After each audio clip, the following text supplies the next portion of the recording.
இன்றே டவுன்லோட் செய்து உங்கள் ஃபேவரட் ஷோக்களை என்ஜாய் பண்ணுங்க. அம்மா வாயாடி, கொஞ்சம் லொடலுடன் பேசுறத நிறுத்துறியா? நாங்க எதுக்கு வந்திருக்கோன்னு சொல்ல விட மாட்டியா? என்னதானே பார்க்க வந்திருக்கீங்க? அப்புறம் என்ன காரணம் இருக்கும்? உனக்கு பொங்கல் சீர் கொண்டு வந்திருக்கோம். என்னது பொங்கல் சீரா? ஆமாண்டி, நீ எனக்கு ஃபோன் பண்ணப்போ இது எங்களுக்கு தலை பொங்கல், பொங்கல் சீர் கொடுக்க கூட ஆள் இல்லைன்னு சொன்னல. ஆமா, அது உண்மையிலேயே எனக்கு ரொம்ப கஷ்டமா இருந்துச்சுடி. அதான் உனக்கு பொங்கல் சீர் கொடுத்துட்டு போலான்னு என் ஹஸ்பண்டோட வந்தேன்.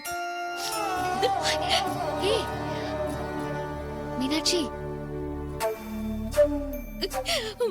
ரேவதி,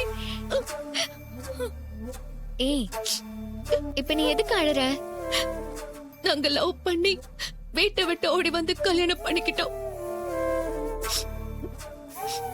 இது எங்களுக்கு தலை பொங்கல், சீர் கொடுக்க கூட ஆள் இல்லாம அனாதையா இருக்கோன்னு நான் எவ்வளவு வருத்தப்பட்டேன் தெரியுமா? எனக்கு என்ன பேசுறது, என்ன சொல்றதுன்னு ஒண்ணுமே புரியலடி. ரொம்ப தேங்க்ஸ் டி. ஏய் நீ என்னோட ஃப்ரெண்டுடி. உன்னோட மனசுல ஒரு வருத்தம் இருக்குன்னா அது தெரிஞ்ச பிறகு நான் எப்படி சும்மா இருக்க முடியும்? அதான் பொங்கல் சீரை எடுத்துட்டு வந்து உன்னை பாத்துட்டு போலான்னு வந்தேன். இந்த பொங்கலை நான் மறக்கவே மாட்டேன்டி.